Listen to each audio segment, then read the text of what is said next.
Messo cosa in testa adesso?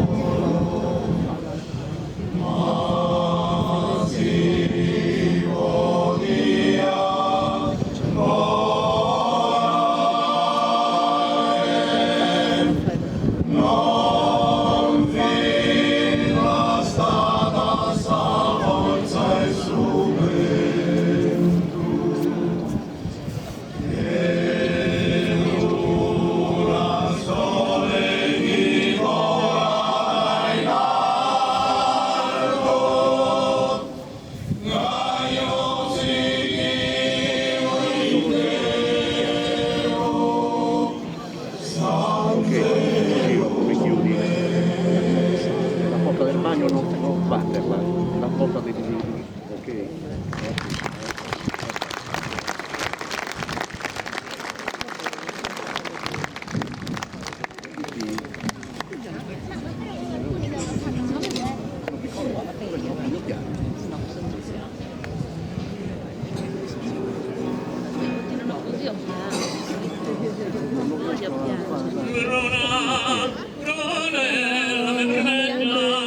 La me bruna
il coro Esconcias di Quartuccio. Chiedo a Franco se mi raggiunge qui al centro, così chiacchieriamo un attimo intanto della questa associazione che esiste da quanti anni, insomma, quanto tempo siete insieme? Allora intanto buonasera a tutti. Ciao. Grazie per Jessica che ha organizzato questo evento. Noi per la prima volta ci stiamo esibendo in questa manifestazione.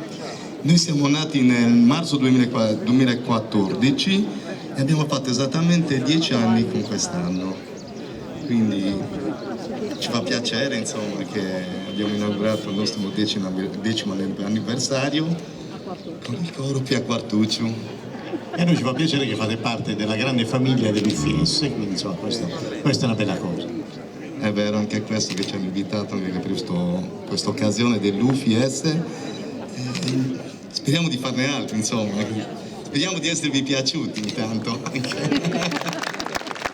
Questo applauso ha detto sì. Grazie ragazzi, grazie mille. Oh, io